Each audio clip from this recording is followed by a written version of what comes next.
Kia ora koutou katoa. Good afternoon and welcome to the last post-Cabinet press conference for what has been an incredibly long 2020. It's been a year nobody would have imagined just 12 months ago, and I'll share some reflections in a moment, but first I'll touch on Cabinet today and outline my week ahead. Tonight I will take part in a virtual summit with a number of world leaders to mark the 60th anniversary of the OECD. I imagine you'll all be tuned in. It'll be screened between 10:50pm and midnight tonight. On Tuesday, I am in Christchurch to attend the opening of Kate Shepherd House, an important landmark in our country's history, recently brought into public ownership.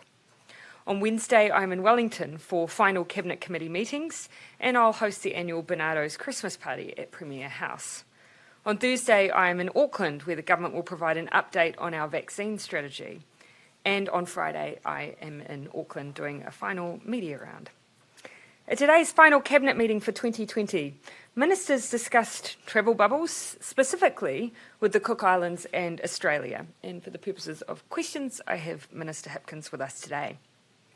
Cabinet has agreed in principle to establish a travel bubble with Australia, we anticipate in the first quarter of 2021. Pending confirmation from the Australian Cabinet and no significant change in the circumstances of either country. Officials have been working on a range of matters and good progress has been made. There has been some public focus on the requirement for 28 days free of community transmission, but that is just one of the criteria and areas where preparation needs to be done before opening. As important is having clear plans in the event of community outbreak in either country that may see borders closed and potentially thousands of New Zealanders seeking to return who may need to go into isolation. There are also arrangements to be made with airlines about the management of aircrew and separation, for instance, of trans-Tasman flights from other services to ensure that there's no potential cross-contamination between those who are transiting from high-risk areas. It is our intention to name a date for the commencement of trans-Tasman quarantine-free travel in the new year once remaining details are locked down. But I think for now, New Zealanders by and large appreciate the approach of the government to ensure that we are not taking on unnecessary risk as we're going into summer and a much needed summer break for New Zealanders. So looking back on 2020, the year has been dominated by one issue, COVID. In the very first post-Cabinet press conference of the year, we provided an update on the situation of New Zealanders in Hubei province. Little did we know then that the evacuation of those Kiwis in China would in rapid succession lead to the closing of our border with China and then Iran and then the entire world. By March, we made the unprecedented decision of moving our country into a nationwide lockdown. We were amongst some of the first to do so. Our hard and early approach broke the back of the virus, and despite flare-ups since, most notably the Auckland August cluster, the vast bulk of New Zealanders have enjoyed freedoms for the majority of the year that few other countries have. I'm incredibly proud of what our team of 5 million has achieved, but I also want to acknowledge the huge sacrifices and hardship many have faced to get us where we are. And where we are is a place where work must still continue, but everyone should still feel proud nonetheless. New Zealand currently has the lowest COVID-19 mortality rate and the lowest number of active cases of all OECD countries. We also have one of the widest testing regimes in the world. Of the 135 countries that have conducted at least 100,000 COVID-19 tests, only Hong Kong has a higher number of tests per capita. None of that is to say our response has been perfect. It hasn't. But that doesn't change what New Zealanders have achieved. Like every country, we have not been immune to the economic damage caused by COVID. The world has seen the largest economic downturn since the Great Depression, and the long-term impact will be with us for some time as we recover. But just as our health response has put us at the front of the pack globally, it's also meant our economy has recovered better than expected. Many indicators at year's end has shown our economy performing better than expected, and the half-yearly economic forecast and third quarter GDP due this week are anticipated to show the economy bouncing back strongly. Unemployment at 5.3% has come in significantly lower than expected, and the government's books are already showing signs of improvement, with the deficit to the end of October coming in 4.8 billion better than forecast at Prefu. So while we'll continue to face a challenging economic environment for some time to come, there is no doubt our actions today have put us in a stronger position. So before we head to questions, I again want to thank everyone for the part that they have played. This year may have been dominated by COVID-19, but for me, it was the year of the team. It was our response that I urge people to remember as we head into the holidays, and a well-deserved break for those who get one. And on that note, I do want to pay final tribute to our essential workers, our frontline border service staff, our service and hospitality workers, and all those who are working in our managed isolation facilities. People who won't get a break as they work to keep us safe over the summer months. We owe you all a debt of gratitude. Now happy to take questions. Prime Minister, on Ihu Mātau, did a deal go to Cabinet today, and when will anything be able to be announced? As per my usual practice, when we have any announceables from Cabinet, we'll be making announcements on those at the appropriate time. Is that Waitangi Day? I'm not here to make any announcements relevant to that issue today, or to give a timeline for announcements. It did go through Cabinet and you did agree on something. Why not just announce it today? Why wait? I'm not going to go into a set of hypothetical situations. Once we have an agreement to be announced, we'll announce it. We've been in this place before, haven't we? But the kind of sense that a deal was pending. There's been... Is there false hope out there, or is No, I something think, coming this week? look, I think it's understandable for an issue that has bubbled away for well over a year that there'll be a lot of speculation.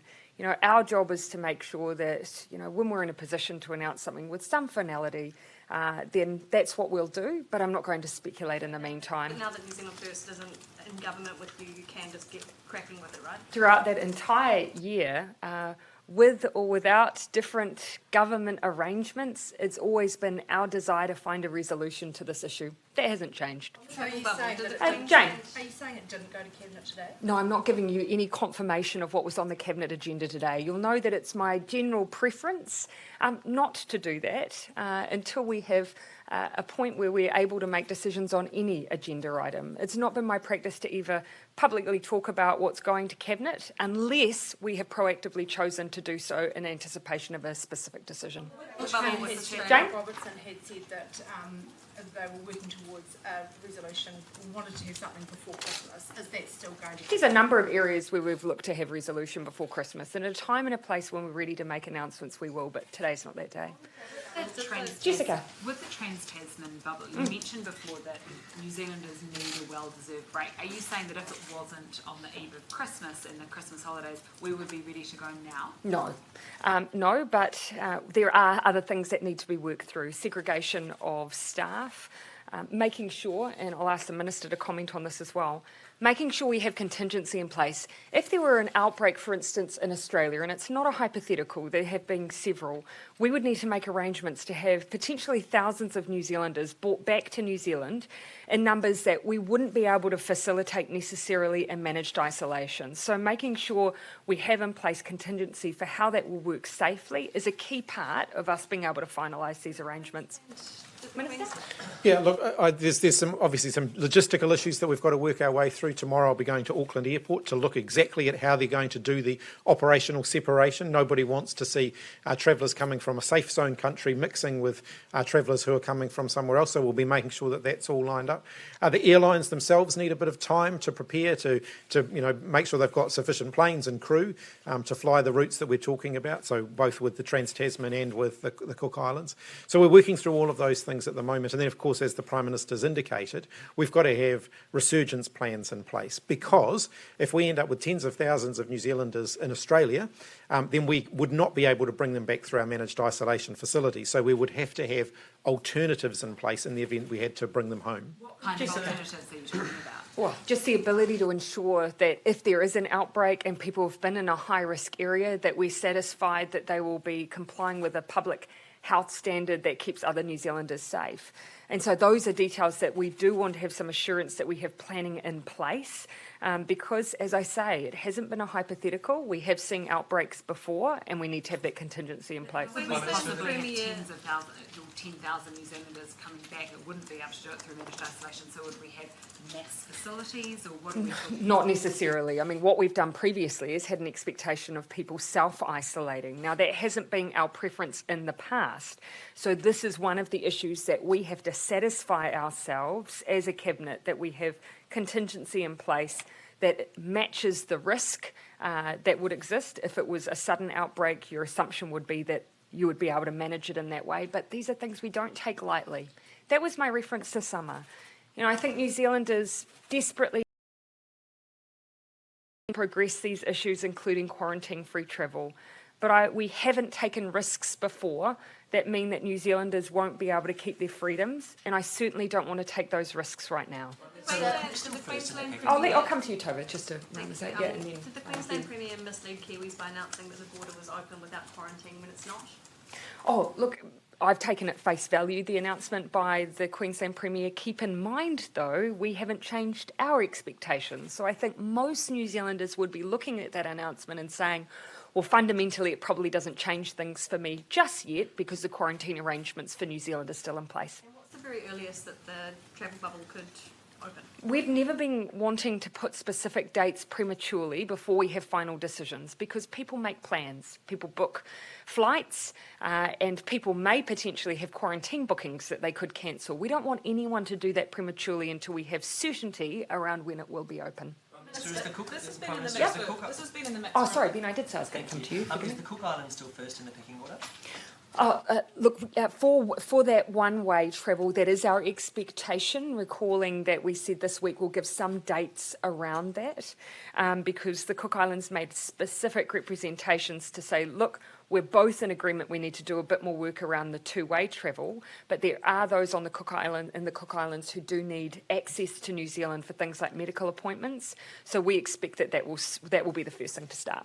This has been in the mix for a long time now. Why are we still not able to have these logistical things locked down? A lot of it does come to the planning that, for instance, airlines are even able to do, and for them to move with some certainty around their crewing arrangements and even which planes they will be making available for use. So that's part of it, but not all of it. I'll have Minister Hipkins talk in a bit more detail. Yeah, the airlines have indicated they do need a notice period. You'll be aware that they've grounded a lot of their fleets. They have a lot of their crew on furlough or not currently working, so they need the opportunity to bring them back, get them current again before they can get them back in the air. We have been clear that we want to see separation of the crews who are working in the safe zone versus crews working elsewhere, and so that requires some logistical rearranging for them, some timetabling shifts, and so they need some opportunity to prepare for that. Yeah. Minister, just on New Zealand's COVID-19 resurgence plan, could you broadly outline what that will entail and how necessary it is? Or is it? So I think, as I indicated in the weekend, I'll be doing a fuller update on that tomorrow, where I will go through our planning for the summer and what we've got in store. But obviously, the first line of defence are the good public health protection measures, which we did a bit more around yesterday, just reminding people to keep the virus out and to make sure that we're doing all of the things that support us keeping the virus out. So good contact tracing by using QR codes, by using Bluetooth, staying home if you're sick and getting a test, good hand hygiene and all of those public health measures that we've been talking about now all year. Those things still apply over the summer, so while you might be enjoying the sunshine, you've got to keep doing those things. I will outline tomorrow the work we've been doing around scenario planning for how we would respond over the summer if different things happen, recognising that the summer's a different time for New Zealanders. We're incredibly mobile as a country over the summer. A lot of people will be in places where they wouldn't normally be, and so we've worked our way through that, and we'll release the details of that tomorrow so that everybody knows what could be expected in all of those different scenarios. Yeah, Prime Henry. Minister, like last year you instituted a cabinet process where all decisions which would have impact on emissions would go through an impact analysis. Yeah. Only 8 decisions had the full go through on that. Is that enough?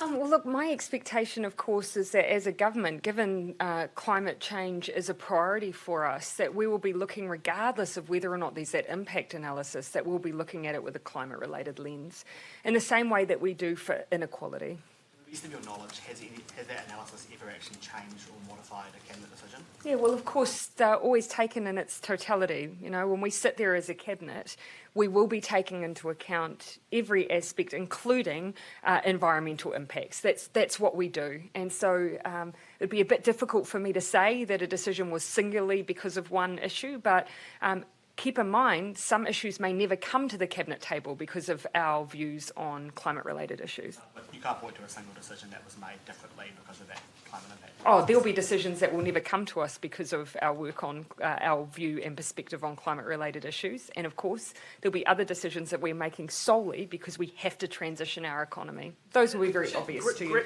Should the Speaker stay in his current role? Yes, he should. Look, my view is, and obviously he agrees, he has made a mistake. No one is debating that.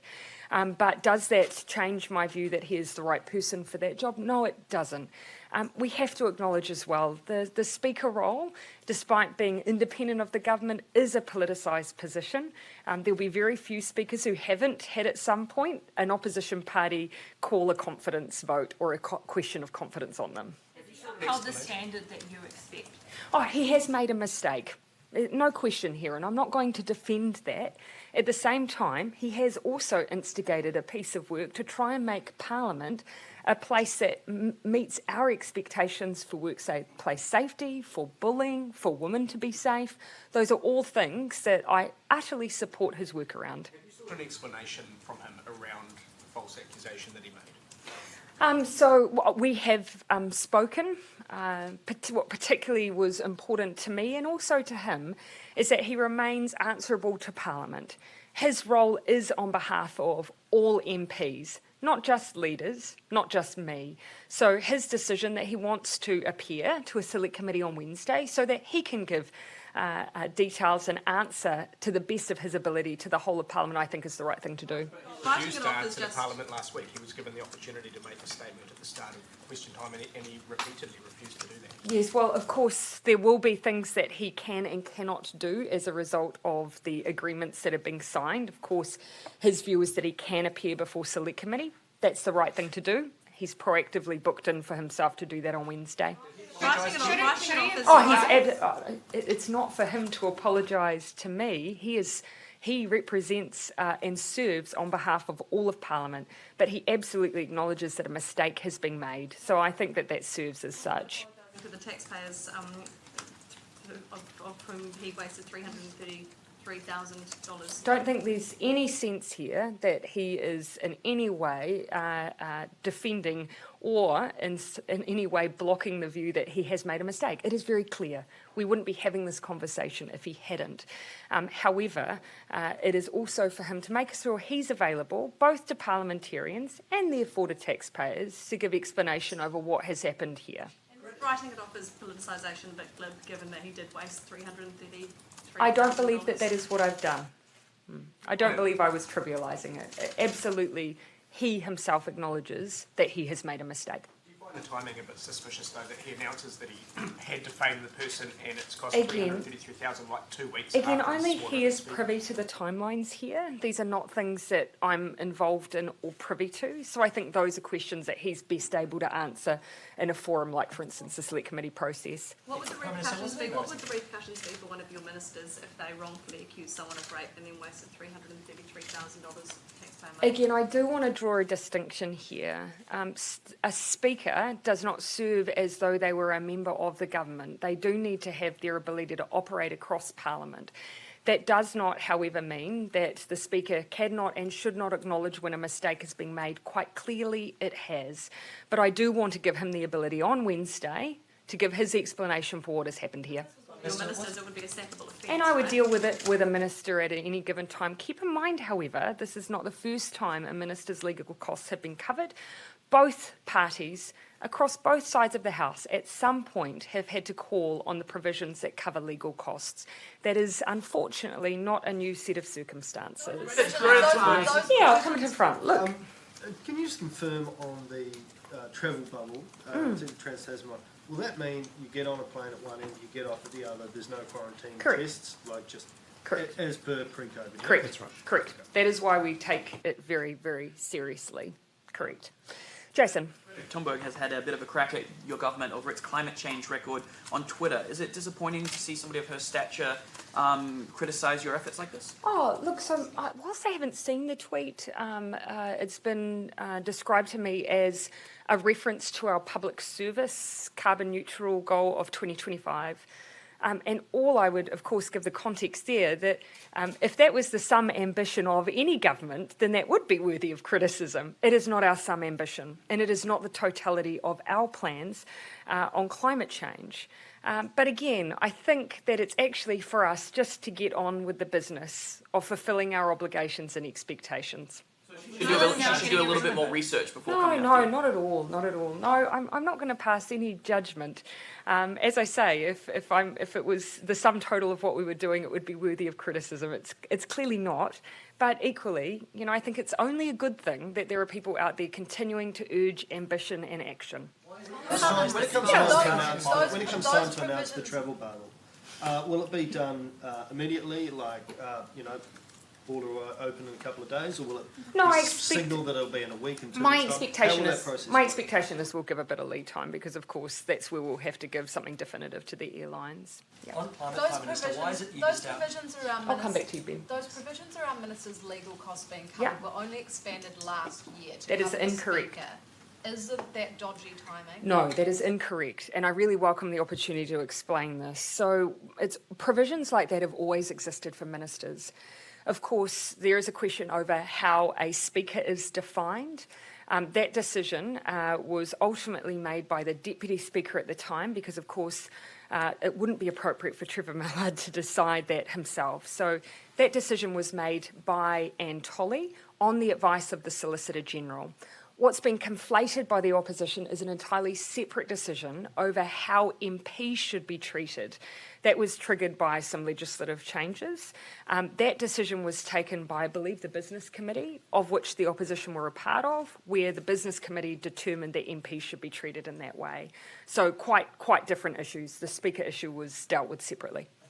Just back on climate I hope that change. helps. Just back on climate change, Prime Minister. Yeah. Was it embarrassing to miss out on that speaking slot at the Climate Ambition Summit? And what can New Zealand do to get back amongst the leaders, people that are chasing ambitious climate targets? I really welcome the opportunity to clarify this because, in my view, this has not at all justified the level of commentary that it has. Look, for the Climate Summit, the organisers specifically wanted announcements. And so that was the basis. We were invited to take part in the summit, but as with those participating, the instruction was that invitations or speaking slots would be given to countries who would make announcements specifically at the summit.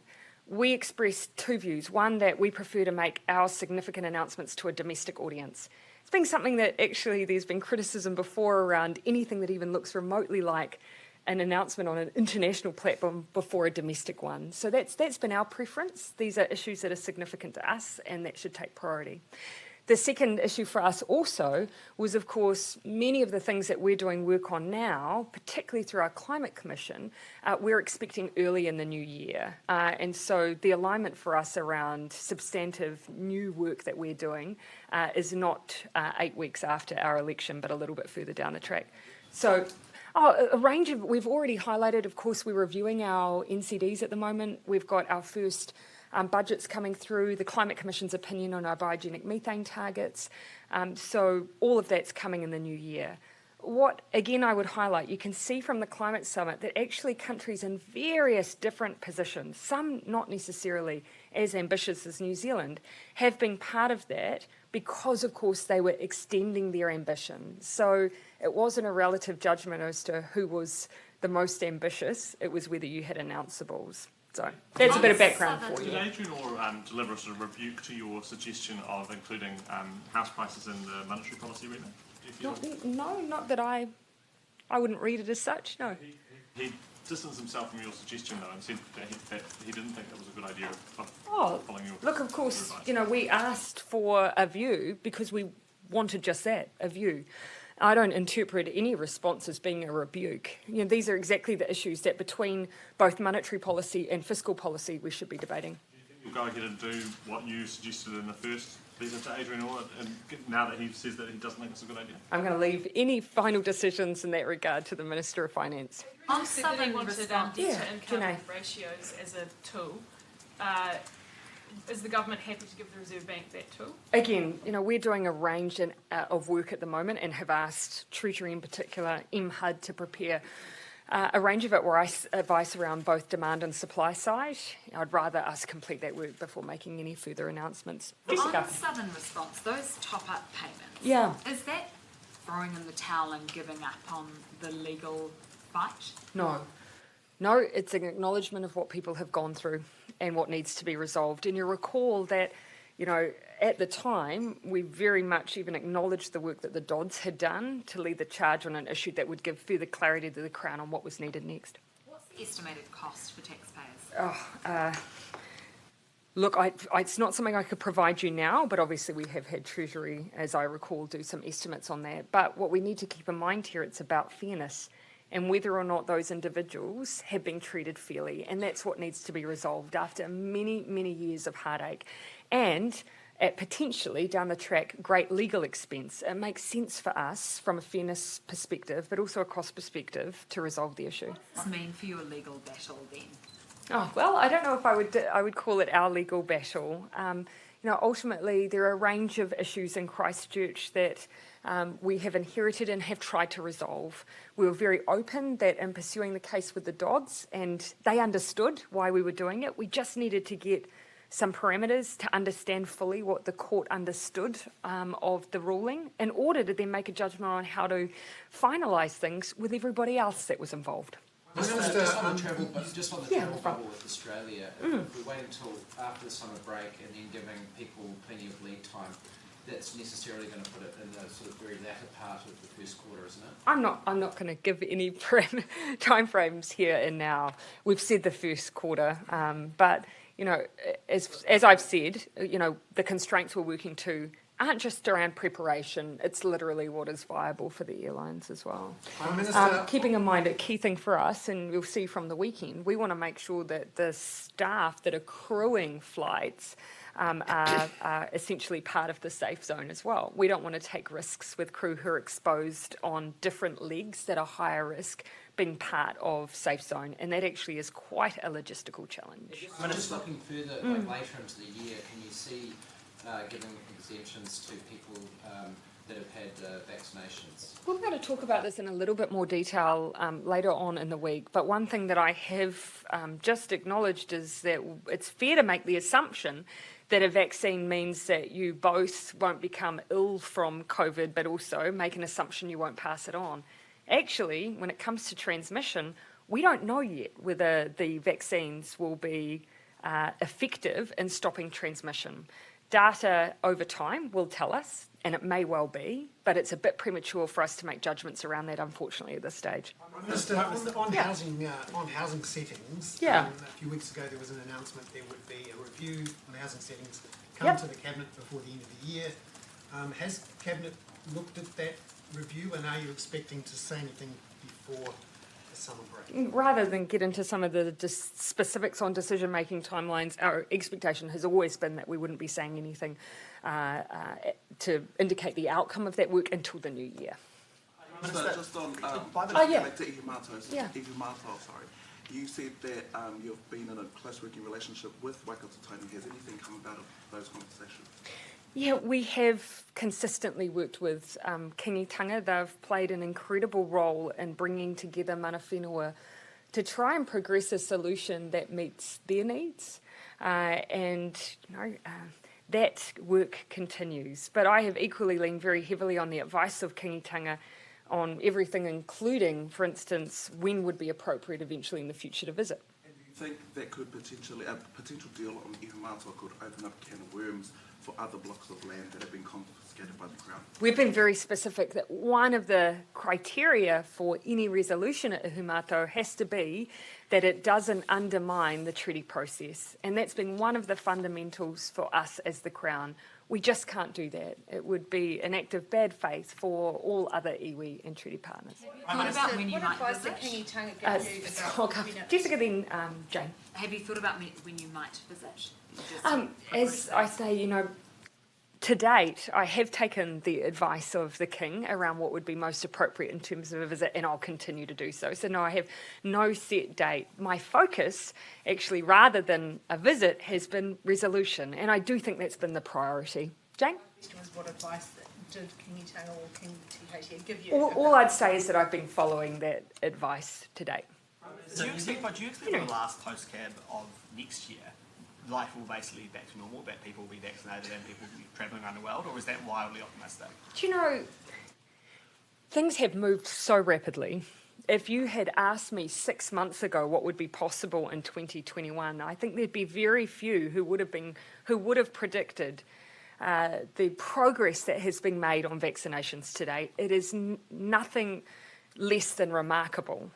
And so for 2021, I think we're all trying to be as optimistic as we can be. We all want life to be back to normal, but our duty is to make sure that in getting there, we keep everyone safe and well. How would you describe 2020 in 2 words?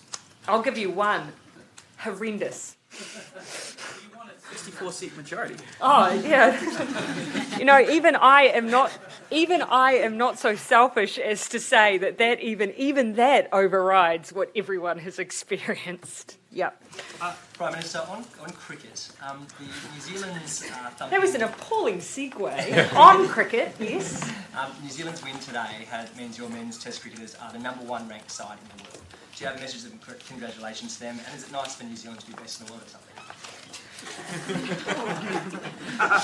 You make it sound like that's something new. I'll refer you to our women's rugby team.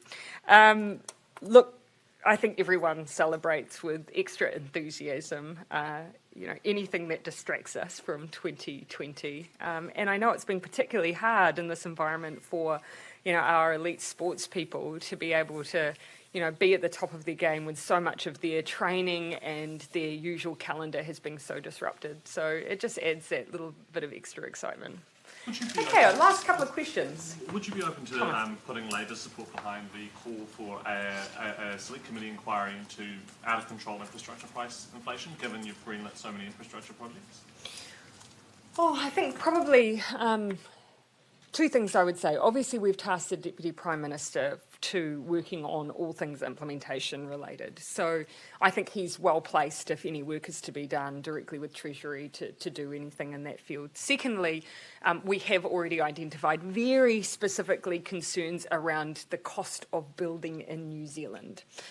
So slightly different than what you've raised, but even that is something that obviously we've indicated we want the Commerce Commission to look into. To the Reserve Bank's idea of a housing commissioner or a commission for housing to coordinate actions across government to deal with housing crises? Do you know, I'd be reluctant to assume that just a machinery of government change will fix this. We know so many of the issues. We just want to make sure that everyone's pulling the right lever at the right time. And this is one of the complexities of the housing market challenge. We want to support first home buyers, but in supporting first home buyers, of course, the cautionary tale is that you don't want to add extra heat to the market where simply they end up paying an overinflated price for a house.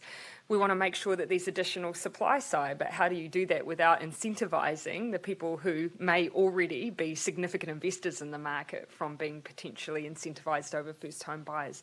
These are complex levers, which is why we're working through them as quickly as we can, but with a mind on everything. Okay, thanks everyone.